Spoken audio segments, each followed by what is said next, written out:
स्वागत है दोस्तों। आज हम लोग दृष्टि क्विक बुक का जो भारतीय इतिहास एवं राष्ट्रीय आंदोलन है उसका बुक डिस्कशन करेंगे। ये आपके एग्जाम के लिए बहुत ही इम्पोर्टेंट बुक है। इसको कैसे पढ़ना है, क्योंकि पूरी बुक का जो सेट है उसको हम लोग स्टार्ट करेंगे चैप्टर वाइज। तो कैसे शॉर्ट में पढ़ना है मैं आपको वो बताऊंगा, डिस्कस करेंगे। और आप इसको मार्केट में इजीली अवेलेबल है, जहाँ से आप इसको परचेज कर सकते हैं। तो आइए देखते हैं प्राचीन भारतीय इतिहास के स्रोत एवं प्रागैतिहासिक काल। इसमें हमें कौन सी बातें पढ़नी है। तो चूंकि ये स्रोत और प्रागैतिहासिक काल से संबंधित चैप्टर है हमारा पहला, तो क्या पढ़ेंगे कैसे पढ़ेंगे पहले वो देख लेते हैं।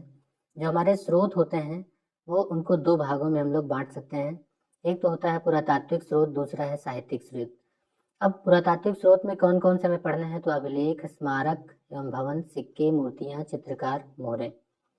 तो पहले पुरातात्विक स्रोतों को पढ़ेंगे, उसके बाद तब साहित्यिक स्रोतों में एक भारतीय साहित्य पढ़ेंगे और एक विदेशी साहित्य। तो भारतीय साहित्य काफी बड़ा है, आप देख सकते हैं कि इसमें धार्मिक साहित्य है, धर्मनिरपेक्ष है जिसको लौकिक साहित्य भी बोलते हैं, वो है, संगम साहित्य है। और विदेशी साहित्यों में यूनानी, चीनी, अरबी। तो एक काफी कंप्लीट लेक्चर है, बहुत अच्छे से डिस्कस किया हुआ बुक में। तो आइए शुरू करते हैं। इसका जो अभिलेख वाला पार्ट है पुरातात्विक स्रोत का, इसे हम लोग डिस्कशन करते हैं। देखिए, जो अभिलेख हैं उनमें सबसे जो प्राचीन अभिलेख की बात की जाए तो एशिया के बोगजकोई से प्राप्त जो अभिलेख हुआ है, अभिलेख मिला है, उसका जो सबसे इम्पोर्टेंट फैक्ट ये है कि इसमें 4 प्रमुख देवताओं के नाम मिले हैं, वैदिक देवताओं के, जो कि हैं मित्र, वरुण, इंद्र और नासत्य। तो इनसे ऋग्वेद की तिथि ज्ञात करने में मदद मिलती है। इसके बाद अगर देखें तो भारत में जो सबसे प्राचीन अभिलेख है तो वो अशोक के हैं, 300 ईसा पूर्व के लगभग हैं। D.R. भंडारकर जो हैं, जो केवल अभिलेखों के आधार पर अशोक का इतिहास लिखते हैं। इम्पोर्टेंट बात यह हो जाती है कि अशोक के जो अभिलेख हैं वो ब्राह्मी, खरोष्ठी, यूनानी, अरमाइक लिपियों में मिले हैं। इसके साथ ही अशोक का जो मूल नाम है वो कहाँ मिलता है, तो मास्की, गुर्जरा, नेटूर, उदयगोलम में अशोक के नाम का स्पष्ट उल्लेख है। अगर बाकी में बात करें तो उनका नाम देवानाम पियदसी लिखा गया है। और 1837 में जेम्स प्रिंसेप ने, जो ब्राह्मी लिपि में इनका लिखित अभिलेख है, उसको इन्होंने सबसे पहले पढ़ा था। तो क्या अभिलेख के बाद भी जो अशोक के बाद भी अभिलेखों के लिखने की परंपरा कायम रही? तो जी हाँ, अशोक के बाद भी कई रहे इम्पोर्टेंट, जिसको हम लोग यहाँ डिटेल में थोड़ा सा पढ़ते हैं, क्योंकि इनसे क्वेश्चंस खूब आते हैं। तो इनको देख लेते हैं। इसमें आप देखें, सबसे पहला जो नाम है वो अभिलेख में हाथी गुम्फा अभिलेख, वो किस शासक से संबंधित है, दूसरे कॉलम में डिस्कस किया गया और इनसे क्या जानकारी मिलती है ये बताया गया है। हाथी गुम्फा अभिलेख हमारे स्रोत के हिसाब से बहुत ही इंपॉर्टेंट हो जाता है, खारवेल का है। खारवेल की शासन घटनाओं का क्रमबद्ध विवरण मिलता है। रुद्रदामन का जूनागढ़ अभिलेख है, जिसको गुरनार अभिलेख भी कहते हैं। इसमें इनकी विजयों, व्यक्तित्व, कृतित्व का विवरण प्राप्त होता है। गौतमी बलश्री का नासिक अभिलेख है, इसमें सातवाहन कालीन घटनाओं का विवरण मिलता है, गौतमी पुत्र सातकर्णी से संबंधित। इसी तरीके से प्रयाग स्तंभ लेख जो है वो स्कंदगुप्त का है, इसके विजय नीतियों का पूरा इसमें विवरण मिलता है। और इम्पोर्टेंट बात करें तो पुलकेशिन द्वितीय का ऐहोल अभिलेख है, जहाँ हर्ष और पुलकेशिन द्वितीय के युद्ध का विवरण मिलता है। और भीतरी स्तंभ लेख की बात करें तो स्कंदगुप्त का है ये, इसके जीवन की अनेक महत्वपूर्ण घटनाओं का वर्णन इसमें मिलता है। मंदसौर का अभिलेख मालवा नरेश यशोधर्मन का है, जिसमें इनकी सैनिक उपलब्धियों का वर्णन है। तो अभिलेखों का एक बहुत अच्छा स्रोत है, अभिलेखों से बहुत सारी जानकारियां मिलती हैं, हमने देखा अभिलेखों को। अब अगला ये देखते हैं जो हमारा दूसरा पार्ट था, स्मारक एवं भवन। तो एक एक करके स्मारक, भवन, फिर सिक्के, फिर मूर्तियां, चित्रकला, मोहरे। तो हमें इसे बार बार दिखाने की जरूरत नहीं पड़ेगी, आप इसको समझ जाएंगे कि हमें कौन कौन सी चीजें पढ़नी है। फिर साहित्यिक स्रोत पढ़ेंगे।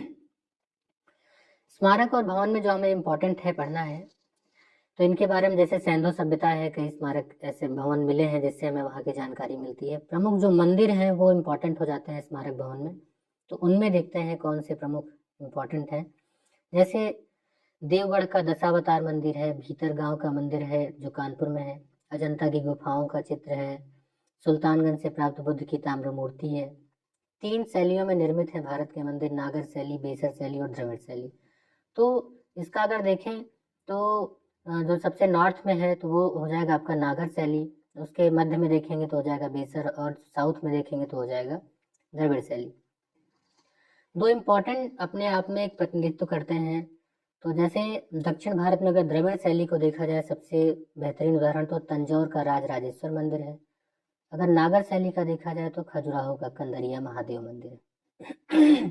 इसी तरीके से जो दक्षिण पूर्व एशिया के अनेक द्वीप हैं वहाँ से भी मिलते हैं स्मारक, जैसे जावा का बोरोबुदुर स्तूप का महायान बौद्ध स्तूप है, कंबोडिया के अंकोर वाट मंदिर का उल्लेख है। तो ये हमारे स्मारक और भवन है। आइए सिक्कों के बारे में देखते हैं, इनसे हमें क्या जानकारी मिलती है। सिक्कों के आधार पर अगर देखा जाए तो 206 ईसा पूर्व से लेकर 300 ईस्वी तक के भारतीय इतिहास का ज्ञान मुद्राओं की सहायता से ही मिलता है। तो इनका कालक्रम निर्धारण इनके जरिए करना बड़ा आसान हो जाता है। और उस काल में जो मिलते हैं वो तांबे के भी सिक्के मिलते हैं, चांदी, सोना, सीसा धातु के सिक्के मिलते हैं। कुछ आपने आहत सिक्कों के बारे में सुना होगा, जो पंचमार्क सिक्के हैं। तो ये 5वीं ईसा पूर्व सदी के हैं। तो इनको ठप्पा मारकर बनाया जाता था, इनको आहत मुद्राएं कहते थे। इन पर पेड़, मछली, सांड, हाथी, अर्धचंद्र इनके आदि चिन्ह बने होते थे। अब देख लेते हैं सिक्के कब ज्यादा बने हैं, कैसे बने हैं, उनसे संबंधित प्रमुख बातें क्या हैं। सर्वाधिक सिक्के मौर्योत्तर काल में बने हैं, सीसा, चांदी, तांबा, सोने के हैं। लेकिन देखा जाए तो सातवाहनों सीसे के और गुप्त शासकों ने सोने के सर्वाधिक सिक्के जारी किए। तो सीसे के सबसे ज्यादा किसने? सीसा, सातवाहन, और गुप्तों ने सोने के। गुप्त गोल्ड, सीसा, सातवाहन। अगर एक इंपॉर्टेंट बात इसमें देखी जाए तो मेंशन किया गया है, सर्वप्रथम सिक्कों पर लेख लिखने का कार्य यवन शासकों ने किया। दोस्तों बहुत ही अच्छी बुक है ये, इसको हम लोग अच्छे से डिस्कस करते हैं। आइए देखते हैं और इसमें कौन से प्रमुख बातें हैं। जो समुद्रगुप्त की वीणा बजाते हुए मुद्रा मिली है, उससे उसके संगीत प्रेमी होने का प्रमाण मिलता है। और सिक्कों का जो अध्ययन होता है उसे न्यूमिस्मेटिक्स कहा जाता है। मूर्तियां किस प्रकार स्रोत बनती हैं? तो मूर्तियों का निर्माण कुषाण काल से आरंभ होता है।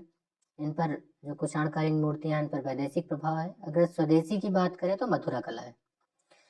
तो इम्पोर्टेंट कौन सी है? भरहूत, बोधगया, सांची, अमरावती, ये इम्पोर्टेंट है। चित्रकला एक स्रोत के रूप में उभर करके आती है। अगर हम अजंता के चित्रों को देखें तो माता और शिशु का, मरणासन राजकुमारी का, बोधिसत्व पद्मपाणि का चित्र जो है वो अजंता में है, बहुत प्रसिद्ध है।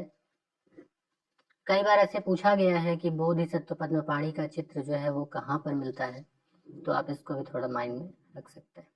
मोहरे देखें तो कई ऐसे स्रोत हैं, जैसे कि आपका हड़प्पा, मोहनजोदड़ो, बसाड़ से प्राप्त मिट्टी की मोहरें हैं, उनसे भी वहाँ के धार्मिक प्रतीकों और स्थितियों की जानकारी होती है। तो ये रहा हमारा कंप्लीट हो गया जो पुरातात्विक स्रोत थे। आइए अब साहित्यिक स्रोत देखते हैं। साहित्यिक स्रोत में हमने कहा कि एक धार्मिक साहित्य होगा, एक लौकिक साहित्य होगा। जो धार्मिक साहित्य है उसमें हम ब्राह्मण साहित्य और ब्राह्मणेतर साहित्य ऐसे करके इसमें देखेंगे। सबसे पहले वेदों की बात करें तो 4 वेद हैं, ऋग्वेद, यजुर्वेद, सामवेद, अथर्ववेद। इनका क्रम भी यही है। तो इनमें प्रमुख जो बातें हैं वो पहले हम देखते हैं ऋग्वेद की। क्या बातें इंपॉर्टेंट है ऋग्वेद की वो देख लेते हैं एक नज़र में। इससे ऋग्वेद की प्रमुख बातें हमें पता चल जाएंगी। तो सबसे प्राचीन वेद है, ऋचाओं में बद्ध है, 10 मंडल, 10-28 सूक्त, 10,580 ऋचाएं। इनको पढ़ने वाले को होत्री कहा जाता था। और इसका जो पहला और आखिरी 10वां मंडल है वो सबसे अंत में जोड़ा गया है। ठीक है, तो ये याद रखेंगे। ऋग्वेद का जो तीसरा मंडल है वो सूर्य के देवता सविता को समर्पित है, जिसमें प्रसिद्ध गायत्री मंत्र है। 9वें मंडल में देवता सोम का उल्लेख है, जबकि 10वां मंडल जो है वो चातुर्वर्ण्य समाज की संकल्पना का आधार है। ऋग्वेद के 2 ब्राह्मण ग्रंथ हैं जिनका नाम है ऐतरेय, कौशिकी, जिसका नाम अन्यत्र भी मिलता है संखायन। एक इंपॉर्टेंट बात यह हो जाती है कि यूनेस्को द्वारा ऋग्वेद को विश्व मानव धरोहर के साहित्य में शामिल किया गया है। आइए देखते हैं यजुर्वेद के बारे में, इससे संबंधित बातें क्या हैं। तो यजुर्वेद क्या है? यज्ञों के नियमों विधानों का संकलन मिलता है। कर्मकांडी वेद है ये। इसके 2 भाग हैं, शुक्ल यजुर्वेद जो पद्य में है और कृष्ण यजुर्वेद जो गद्य पद्य दोनों में है। इसको उच्चारण करने वाला ध्वरि कहलाता है। देखिए इसके उपनिषद और ब्राह्मण ग्रंथ इंपॉर्टेंट हो जाते हैं। उपनिषद देख लेते हैं, कठोपनिषद, ईशोपनिषद, श्वेतासुरोपनिषद, मैत्रायणी। यजुर्वेद का जो अंतिम अध्याय है ना वो ईशावास्य उपनिषद है। इसका संबंध आध्यात्मिक चिंतन से है, तो कभी एक स्टेटमेंट के रूप में आ सकता है। यजुर्वेद के 2 ब्राह्मण ग्रंथ हैं, इनका नाम है शतपथ और तैत्तिरीय। आइए सामवेद के बारे में देख लेते हैं। सामवेद का अर्थ होता है गान। तो भारतीय संगीत का जनक इसे कहा जाता है। 7 स्वरों की उत्पत्ति इसी से मानी जाती है। इसमें कुल 1875 ऋचाएं हैं। इनको गाने वाले को उद्गाता कहा जाता है। तो इसमें मुख्यतः सूर्य स्तुति के मंत्र हैं। इनकी उपनिषद ब्राह्मण ग्रंथ देखिए। उपनिषद जो है छांदोग्य और जैमिनी है। ब्राह्मण ग्रंथ कौन सा होगा? पंचवेश ब्राह्मण, षड्वेश ब्राह्मण। अथर्ववेद जो हमारा लास्ट है, इसको देख लेते हैं। इसकी रचना अथर्व अंगिरस ऋषि द्वारा की गई थी, सबसे बाद में की गई, इसलिए इसका नाम अथर्वांगिरस भी है। लगभग 6000 मंत्र हैं, 20 अध्याय हैं। इसमें क्या और बातें इंपॉर्टेंट हो सकती हैं, तो ये है इसकी इंपॉर्टेंट बातें। इसमें ब्रह्म ज्ञान, धर्म, समाज निष्ठा, औषधि प्रयोग, रोग निवारण, इस तरीके की बातें, जादू टोना टंटमंट है। इसका एकमात्र ब्राह्मण ग्रंथ है गोपद। अथर्ववेद की बात कर रहे हैं हम लोग, तो अथर्ववेद के उपनिषद देखिए। मंडकोपनिषद, प्रश्नोपनिषद, मांडूक्योपनिषद। एक इम्पॉर्टेंट बात यह है कि सत्यमेव जयते जो है वो भारत का राष्ट्रीय आदर्श वाक्य वो मंडकोपनिषद से ही लिया गया है, जो कि अथर्ववेद का उपनिषद है। इसमें एक इम्पॉर्टेंट बात और है कि सभा और समिति की को जो प्रजापति की 2 पुत्रियां कहा गया है वो अथर्ववेद में ही कहा गया है, ऐसा पूछा जाता है। तो जो हमने चारों वेद पढ़े, ये इनको ही संहिता कहा जाता है। ठीक है, आइए देख लेते हैं ब्राह्मण, आरण्यक, उपनिषद, इनके बारे में। संहिता के बाद इनका इम्पोर्टेंट रोल है। ब्राह्मण जो ग्रंथ हैं वो गद्य में लिखे गए हैं, तो प्रत्येक संहिता के लिए अलग अलग है। आइए देख लेते हैं ब्राह्मण ग्रंथ। हमने भी पढ़े भी थे, इसका शॉर्ट में टेबल दिया हुआ है, तो ये हमारे लिए थोड़ा सा इजी हो जाता है पढ़ना, इम्पोर्टेंट भी है और मुझे लगता है एग्जाम में पूछा जाता है। ऋग्वेद का ब्राह्मण ग्रंथ है ऐतरेय एवं कौशिकी। यजुर्वेद का है शतपथ एवं तैत्तिरीय।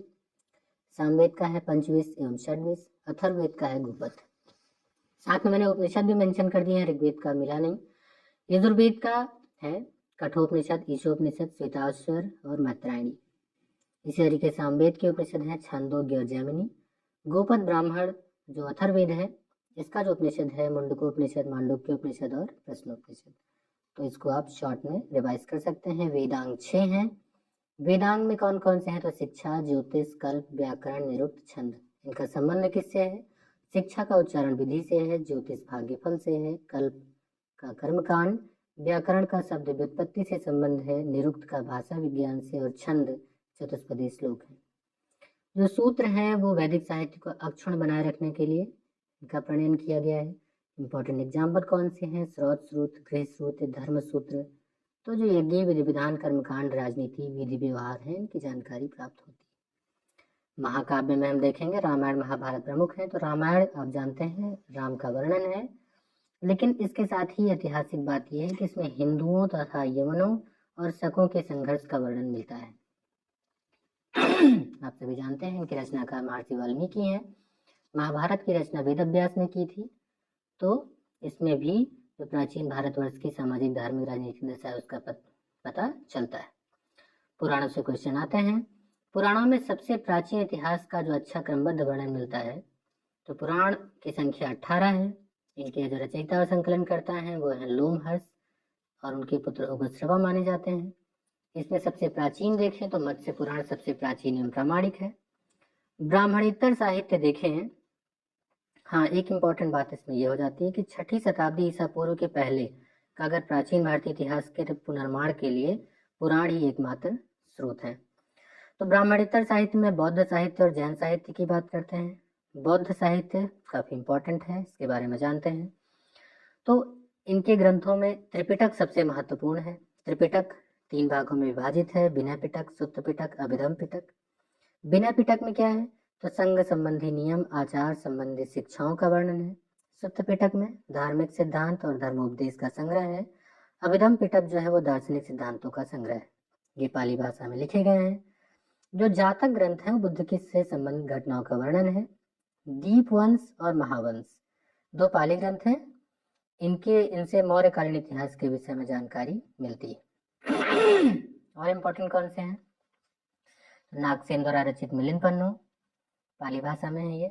इसमें हिंद यवन शासक मिनांडर के विषय में जानकारी मिलती है। हीनयान संप्रदाय का प्रमुख ग्रंथ है कथावस्तु। इसमें महाबुद्ध का जीवन चरित्र अनेक कथानकों में वर्णित है। महायान संप्रदाय के ग्रंथ ललित विस्तर, दिव्यावदान। तो इनसे पूछा जाता है इसमें क्या है, तो ललित विस्तर में बुद्ध को देवता मानकर उनके जीवन तथा कार्यों का चमत्कारिक वर्णन प्रस्तुत किया गया है। तो ललित विस्तर इंपॉर्टेंट हो जाता है। दूसरा है दिव्यावदान, दोनों महायान के हैं ये। तो दिव्यावदान द्वारा अशोक के उत्तराधिकारियों से लेकर पुष्यमित्र शुंग तक के शासकों के विषय में सूचना मिलती है। आइए देख लेते हैं जैन साहित्य। जैन साहित्य में इम्पोर्टेंट क्या है, तो इनके साहित्य को आगम कहा जाता है। प्रमुख ग्रंथ कौन कौन से हैं, तो परिशिष्ट पर्वन, भद्रबाहु चरित, आचारांग सूत्र, भगवती सूत्र, कलिका पुराण। इनका जो प्रारंभिक इतिहास है वो कल्पसूत्र से ज्ञात होता है और इसके रचनाकार कौन है, भद्रबाहु। आइए देख लेते हैं लौकिक साहित्य। लौकिक साहित्य में अर्थशास्त्र इम्पोर्टेंट है। चंद्रगुप्त मौर्य के प्रधानमंत्री कौटिल्य थे, उनकी रचना है और ये शासन व्यवस्था पर पर्याप्त प्रकाश डालती है। लौकिक साहित्य में बहुत सारे इम्पोर्टेंट हैं, तो आइए देख लेते हैं इनसे संबंधित प्रमुख जो रचनाएं हैं वो इम्पोर्टेंट है। अष्टाध्यायी किसकी रचना है, पाणिनि व्याकरण ग्रंथ है। मुद्रा राक्षस विशाखदत्त, इसमें केवल रचनाकार नहीं बल्कि आप देखें कि इनके विशेष तथ्य जो है किससे इस बारे में जानकारी देते हैं, क्योंकि स्रोत चैप्टर हम लोग पढ़ रहे हैं। तो मुद्रा राक्षस मौर्य काल के बारे में पर्याप्त जानकारी मिलती है, विशाखदत्त द्वारा रचित है। पतंजलि का महाभाष्य, यह अष्टाध्यायी पर टीका है। पुष्यमित्र शुंग के बारे में जानकारी मिलती है। कथा सरित सागर, ये सोमदेव की रचना है, मौर्य काल के विषय में जानकारी मिलती है। क्षेमेंद्र की बृहद कथा मंजरी, मौर्य काल के इतिहास के बारे में जानकारी मिलती है। कौटिल्य का अर्थशास्त्र, राजनीति विषय पर है, मौर्य काल के बारे में प्रकाश पड़ता है। कामंदक का नीतिसार, गुप्तकालीन राजतंत्र पर कुछ प्रकाश पड़ता है। कालिदास का मालविकाग्निमित्रम, शुंगवंश के बारे में जानकारी। शूद्रक का मृच्छकटिकम, गुप्तकालीन समाज का वर्णन होता है। बाण भट्ट का हर्षचरित, हर्ष की उपलब्धियों का वर्णन है। और संध्याकर नंदी का रामचरित है, इसमें बंगाल के शासक रामपाल की जीवन कथा के बारे में बताया गया है। चंद्रबरदाई का पृथ्वीराज रासो है, जिसमें पृथ्वीराज चौहान की उपलब्धियों का वर्णन है। कल्हड़ की राजा तरंगिणी है, यह एकमात्र ऐसा ग्रंथ है जो आदिकाल से लेकर के लगभग जिसका समय है 1151 के आरंभ तक का समय, ये देखिए आदिकाल से 1151 के आरंभ तक का समय का क्रमानुसार वर्णन इसमें दिया गया है। आइए विदेशी साहित्य के बारे में देखते हैं, जो विदेशी यात्रियों के विवरण है। इसमें हम लोग पढ़ेंगे यूनानी, रोम के लेखक, चीनी यात्रियों के और अरब यात्रियों के विवरण। तो सबसे पहले हम लोग देखते हैं यूनानी और रोम के लेखकों के बारे में। इसमें इम्पोर्टेंट कौन है, टेसियस और हेराडोटस। टेसियस जो था वो ईरान का राजवैद्य था। हेराडोटस जो था उसे इतिहास का पिता कहा जाता है। 5वीं सदी में ईसा पूर्व में हिस्टोरिका की रचना इन्होंने की थी। इन्होंने भारत फारस के संबंधों का वर्णन किया है। देखिए सिकंदर के साथ आने वाले जो लेखक थे वो थे नियार्कस, आनेसेक्रेटस, अरिस्टोबुलस, नाम पूछे जाते हैं। सिकंदर के बाद के जो लेखक हैं उसमें 3 राजदूत हैं, मेगास्थनीज, डाइमिकस, डायोनिसियस। तो किसी न किसी के राजदूत होंगे, तो इनसे संबंधित बातें देख लेते हैं। मेगास्थनीज ने इंडिका की रचना की। सेल्यूकस निकेटर का राजदूत था ये, और उन्होंने मौर्य युगीन समाज संस्कृति के विषय में लिखा है। डाइमेकस ये सीरियन नरेश एंटियोकस का राजदूत था, बिंदुसार के राज दरबार में आया था। डायोनिसियस ये मिस्र नरेश टॉलमी फिलाडेल्फस का राजदूत था, जो बिंदुसार या अशोक के दरबार में आया था। तो कई स्रोतों में अशोक है, कई में बिंदुसार, वैसे अशोक में ज्यादातर इसे पूछा जाता है। प्लिनी पहली सदी में नेचुरल हिस्ट्री नामक पुस्तक लिखी इन्होंने, भारत से संबंधित जानकारी है। टालमी की पुस्तक है ज्योग्राफी। एक पुस्तक है पेरिप्लस ऑफ द एरिथ्रियन सी, इसके लेखक की जानकारी नहीं है। चीनी यात्रियों के विवरण देख लेते हैं। चीनी यात्रियों में प्रमुख है फाहियान, वेनसांग, इत्सिंग। देखिए फाहियान 5वीं सदी के प्रारंभ में चंद्रगुप्त द्वितीय विक्रमादित्य के शासनकाल में आए थे। वेनसांग 7वीं सदी में हर्षवर्धन के समय आए थे, इनकी रचना सीयू की है। इत्सिंग 7वीं सदी के अंत में भारत आए थे, तो इनके वर्णन में नालंदा विश्वविद्यालय, विक्रमशिला विश्वविद्यालय, इनका इन्होंने वर्णन किया है। अरब यात्रियों में देख लेते हैं, तो अरब यात्रियों में अलबरूनी है, इब्न बतूता है। तो आइए अलबरूनी से संबंधित बातें देख लेते हैं, ये इंपॉर्टेंट है। तो 11वीं सदी में, सदी जरूर याद रखिएगा, महमूद गजनवी के साथ भारत आया था। इनकी रचना है तहकीके हिंद, जिसे किताबुल हिंद कहा जाता है। इनका जो अंग्रेजी अनुवाद है अरबी भाषा से वो एडवर्ड साची ने किया था। इसके अलावा भी कई आते हैं, अलबिलादुरी, सुलेमान, हसन निजामी, फरिश्ता, ऐसे कई हैं। इब्न बतूता देख लेते हैं, तो इनका यात्रा वृत्तांत जो है उनका नाम है रेहला, अरबी भाषा में रचित है। इसमें 14वीं शताब्दी के भारतीय उपमहाद्वीप की जानकारी मिलती है। एक इम्पॉर्टेंट बात यह है कि सुल्तान मोहम्मद बिन तुगलक ने इन्हें दिल्ली में काजी के पद पर नियुक्त किया था इब्न बतूता को, और इब्न बतूता को ही राजदूत बनाकर चीन भेजा था। अब आइए देखते हैं जो प्रागैतिहासिक काल था हमारे चैप्टर में, उसका दूसरा भाग। स्रोत हमारे लगभग पूरे होते हैं। प्रागैतिहासिक काल कैसे पढ़ेंगे, तो इसको थोड़ा सा समझते हैं, क्योंकि ये कई बार पूछा जाता है कि इनमें अंतर क्या है। तो देखिए, प्रागैतिहासिक काल क्या है और आद्य ऐतिहासिक काल क्या है। प्रागैतिहासिक काल के लिखित साक्ष्य उपलब्ध नहीं है, पुरातात्विक साक्ष्य उपलब्ध है, जैसे कि पाषाण काल। यहीं आद्य ऐतिहासिक काल में लिखित साक्ष्य उपलब्ध हैं, परंतु लिपि अभी तक पढ़ी नहीं जा सकी। एग्जाम्पल कौन से हैं? सैंधो सभ्यता। और ऐतिहासिक काल जो है, इसमें क्या है, पुरातात्विक साहित्यिक दोनों साक्ष्य उपलब्ध हैं। यह काल पुरातात्विक साहित्यिक विदेशी यात्रियों के वर्णन पर निर्भर है। तो ये आपका इंपॉर्टेंट हो गया, कई बार इसी से पूछ लिया जाता है, तो इसको हम लोग पढ़ते हैं प्रागैतिहासिक काल को। सबसे पहले प्रागैतिहासिक काल का जो डिवीजन किया जाएगा वो 3 भाग में है, वो पूरा पाषाण काल, मध्य पाषाण काल, नवपाषाण काल। तो पहले प्रारंभ से 10,000 ईसा पूर्व को 3 भाग में बांट लेते हैं, पूरा पाषाण काल को 3 भाग में, निम्न, मध्य और उच्च। तो सबसे पहले हम लोग पढ़ेंगे निम्न, मध्य और उच्च, ठीक है। फिर बाद में आएंगे मध्य और नवपाषाण। तो पाषाण काल में इसका जो संस्कृति का उदय होता है वो प्लीस्टोसीन युग में हुआ था, अभी नूतन में। निम्न पूरा पाषाण काल में देखें तो सिंधु नदी की छोटी सहायक नदी सोहन नदी के पास इसकी घाटी से उपकरण प्राप्त हुए हैं, इसलिए इसका नाम सोहन संस्कृति है। तो निम्न पूरा पाषाण काल का नाम सोहन संस्कृति या पेबुल चापर चापिंग मिले हैं, इसलिए पेबुल चापर चापिंग संस्कृति भी कहते हैं। अभी पेपुल क्या है, चापर क्या है और चापिंग क्या है, इनको थोड़ा सा समझ लेते हैं। पेबुल जो है ना, वो वे उपकरण होते थे जो पानी के बहाव में रगड़ खाकर चिकने और सपाट हो जाते थे। चापर जो है बड़े आकार वाला उपकरण है, पेबुल से बनाया जाता था। चापिंग 2 आधारी होते हैं, पेबुल के ऊपर दोनों किनारों को छीलकर उसमें धार बनाई जाती है। तो ये क्वेश्चन पूछे गए हैं, इसलिए हमने उसको डिटेल में पढ़ लिया। मध्य पुरापाषाण काल में क्या है, तो बहुसंख्यक कोर, फ्लेक और ब्लेड के उपकरण प्राप्त हुए हैं, इसको फलक संस्कृति की संज्ञा दी जाती है। इनके इम्पोर्टेंट कौन कौन से हैं जगह, तो महाराष्ट्र में निवासा, झारखंड में सिंहभूमि, उत्तर प्रदेश में चकिया, वाराणसी, बेलन घाटी, इलाहाबाद, मध्य प्रदेश की भीमबेटका, सोन घाटी, ऐसे कई इंपॉर्टेंट प्लेसेस हैं जहाँ से ये प्राप्त होते हैं। आइए देख लेते हैं इसमें उच्च पुरापाषाण काल। तो ये ब्लेड संस्कृति है, इसमें ब्लेड के आकार के मिलते हैं। तो क्या होता था, दोनों तरफ से वो धारदार होते थे। इनके प्रमुख जो स्थल हैं वो देख लेते हैं। सोन घाटी मध्य प्रदेश, सिंहभूमि झारखंड, जोगदाहा भीमबेटका, रामपुर बघेलान, बाघोर, इनाम गांव महाराष्ट्र, ऐसे कई हैं जहाँ से ये मिले। अभी आपका पूरा पाषाण काल खत्म, तो दूसरा भाग है वो मध्य पाषाण काल शुरू होता है। तो मध्य पाषाण काल का समय कब से है, तो वो 10,000 तक का था। ये 10,000 बीसी से लेके 5,500 बीसी तक, ठीक है, इसके बाद का समय। तो इसके उपकरण जो थे छोटे थे, इसलिए इनको माइक्रोलिथ की संज्ञा दी जाती है। सीएल कार्लाइल विंध्य क्षेत्र से लघु पाषाण उपकरण उन्होंने खोजा। इसके प्रमुख केंद्र बहुत पूछे गए हैं, बेतवा घाटी सोन घाटी मध्य प्रदेश, कृष्णा घाटी कर्नाटक, बेलन घाटी उत्तर प्रदेश, नेवासा महाराष्ट्र, आजमगढ़ मध्य प्रदेश और बागोर राजस्थान से पशुपालन के साक्ष्य मिले हैं, जिसमें कुत्ते को सबसे पहले पालतू पशु बनाए गए पता चलता है। एक इम्पॉर्टेंट बात यह है कि मानव अस्थिपंजर का सबसे पहला अवशेष जो है वो प्रतापगढ़ के सराय नहर राय और माधा नामक स्थान से मिलता है। तो इससे समाधान के बारे में जानकारी मिलती है। राजस्थान में स्थित सामर झील निक्षेप कई मध्य पाषाणिक स्थल से प्राप्त हुए हैं। यहाँ विश्व के सबसे पुराने वृक्षारोपण का साक्ष्य मिलता है। अब लेटेस्ट जो देखते हैं नवपाषाण काल, तो ये 5,500 से 3,000 बीसी तक का है। इसमें क्या है, तो ये प्राचीनतम नवपाषाणी बस्ती मेहरगढ़ जो पाकिस्तान के बलूचिस्तान प्रांत में स्थित है, इसकी तिथि 7,000 ईसा पूर्व मानी जाती है, भारतीय उपमहाद्वीप का है। इस काल के जो प्रमुख केंद्र हैं, बेलन घाटी उत्तर प्रदेश, रेनीगुंटा आंध्र प्रदेश, सोन घाटी मध्य प्रदेश, सिंहभूमि झारखंड।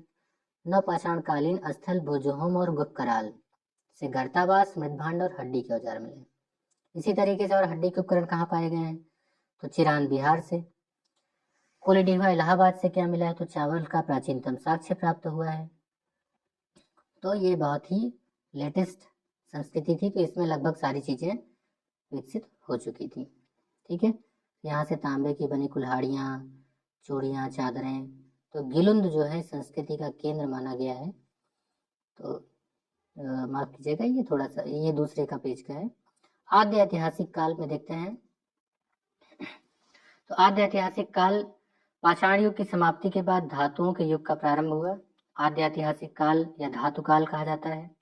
हड़प्पा संस्कृति तथा वैदिक संस्कृति की गणना इसी काल से की जाती है, जिससे संबंध है गैरिक एवं कृष्ण लोहित मृदभांड। तो ईसा पूर्व ईसी के बारे में थोड़ा सा बताया गया है, तो आप समझ सकते हैं कि ईसा के जन्म के पूर्व का जो समय है वो ईसा पूर्व है, बिफोर क्राइस्ट है, और जो बाद का इस समय चल रहा है ग्रेगोरियन कैलेंडर वो एना डोमिनी है, एडी है, ईसवी सन कहते हैं उसको।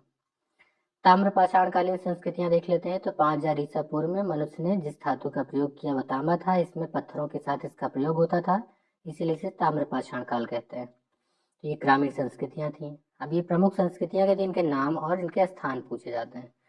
देखिए, बनास या आहाड़ संस्कृति ये राजस्थान में थी। इसके जो प्रमुख स्थल थे आहाड़, बालाथल और गिलुंद। तो 2100 से लगभग 1500 ईसा पूर्व के बीच लगभग पाई जाती है। ये जो आहाड़ है ना, ये लोग पत्थर के बने घरों में रहते थे। ये है गिलुंद। गिलुंद इस संस्कृति का स्थानीय केंद्र माना गया है। यहाँ की पकी ईंटों के निर्माण के साक्ष्य मिले हैं। यहाँ से तांबे की बनी कुल्हाड़ियाँ, चूड़ियाँ, चादरें प्राप्त हुई हैं।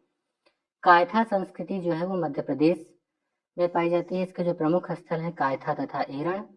एरण से सती प्रथा के प्रथम अभिलेखी साक्ष्य मिले हैं। मालवा संस्कृति के प्रमुख स्थल हैं कायथा, एरण, नवदा टोली। यहाँ से विभिन्न कृषि फसलों के साक्ष्य मिले हैं। जोरवे संस्कृति महाराष्ट्र की है। तो प्रमुख स्थल हैं जोरवे, नवासा, दैमाबाद तथा इनाम गांव। दैमाबाद से भारी मात्रा में कांसे की वस्तुएं मिली हैं। इनाम गांव से ताम्रपाषाण युग की बड़ी बस्ती थी। 1200 ईसा पूर्व के लगभग ताम्रपाषाणी संस्कृति का लोप हो गया। केवल जोरवे संस्कृति 700 ईसा पूर्व तक जीवित रही। इसका कारण था बहुत कम वर्षा या सूखा। तो एक शॉर्ट में यहाँ पर दिया हुआ है कि किस संस्कृति में क्या पाया गया है, जिसको हमने अभी तक पढ़ा है। इसका स्क्रीनशॉट आप ले सकते हैं। एक शॉर्ट नोट महापाषाण काल के बारे में दिया गया है। तो पत्थर की कब्रों को महापाषाण कहा जाता था। दक्कन, दक्षिण भारत, उत्तर पूर्वी भारत, कश्मीर में प्रथा प्रचलित थी। यहाँ की कब्रों में लोहे के औजार, घोड़े के कंकाल, पत्थर एवं सोने के गहने प्राप्त हुए हैं। आंशिक समाधान की पद्धति प्राप्त होती है। इस काल के लोग रागी की खेती भी करते थे। तो इसका जो महापाषाण काल का निर्धारण है वो 1000 ईसा पूर्व से लेकर प्रथम शताब्दी ईसा पूर्व के बीच किया गया है। तो और इससे क्वेश्चन आता है एक। तो आइए देख लेते हैं अभ्यास प्रश्न, इसके हल कर लेते हैं। पहला क्वेश्चन देखते हैं। पहला क्वेश्चन है, बोधिसत्व पद्मपाणि का चित्र सर्वाधिक प्रसिद्ध और प्रायः चित्रित चित्रकारी है, जो कि कहाँ पर है। देखिए, हमने इसको पढ़ा हुआ है। इसका उत्तर होगा पहला, अजंता में ए। इसी तरीके से दूसरा क्वेश्चन देखते हैं।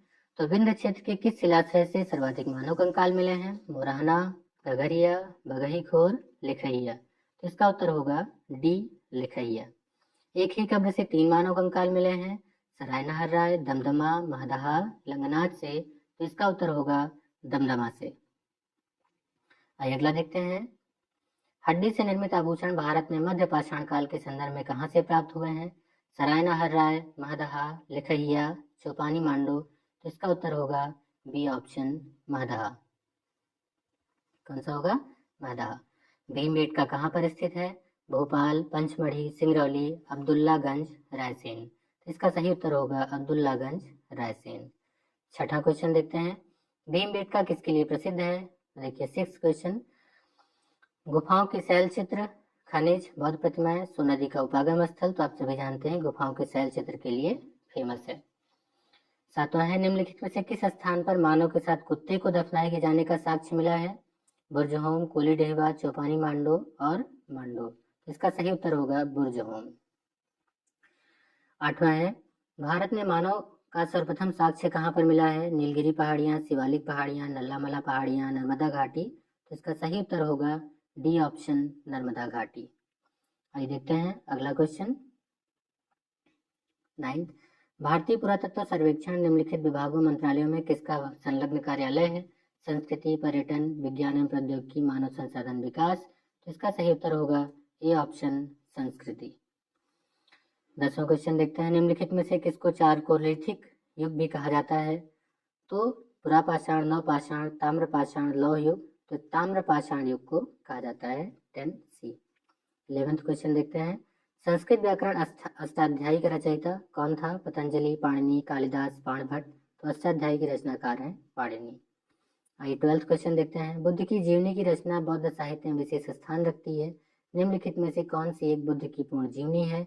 ललित विस्तर, मिलिंद पन्नो, सारिपुत्र प्रकरण, अवदान शतक। तो अभी हम लोगों ने पढ़ा था, ये महायान का ग्रंथ है ललित विस्तर, इनकी पूर्ण जीवनी है। आइए 13वां क्वेश्चन देखते हैं। स्टेटमेंट बेस्ड है, तो पढ़ते हैं। निम्नलिखित प्रश्नों में से दो कथन है, एक सही है या गलत है, देखते हैं। तो दोनों सही कथन चुनने हैं। कथन आपका पहला है, प्राचीन समाजों में अभिजात या विशिष्ट वर्ग के परिवारों के बारे में इतिहासवेत्ता अधिकतर अभिलेखों से सूचनाएं प्राप्त करते हैं। दूसरा है, सातवाहन अभिलेख प्रायः एक प्राकृत पद पुत्र से पूर्ण या समाप्त होते हैं, जिसका अर्थ है बेटा। तो दोनों कथन सही हैं। और दूसरा पहले का सही स्पष्टीकरण है। दोनों कथन सही हैं, दूसरा पहले का स्पष्टीकरण नहीं है। पहला सही है, दूसरा गलत है। पहला गलत है, दूसरा सही है। तो इसको आप सोच के बताइए। वैसे मैं इसका उत्तर बता देता हूँ आपको। इसका आंसर होगा पहला सही है लेकिन दूसरा गलत है। तो ये आपका सी ऑप्शन यहाँ पर सही हो जाता है। दोस्तों, हम लोगों ने बहुत ही कम समय में, आधे घंटे में पूरा एक चैप्टर आपका रिवाइज कर लिया है बहुत अच्छे से। इसी तरीके से अगला चैप्टर लेकर के आएंगे, जिसमें कि आपको पूरा अच्छे से पढ़ने को मिलेगा। उसको रिवाइज करेंगे, फिर आप इस किताब को लेके पढ़ सकते हैं। बहुत अच्छे से आपका तैयार हो जाएगा। बहुत कम दिनों में, बहुत कम समय में आप इसको रिवाइज कर सकते हैं। मिलते हैं तब तक, गुड बाय।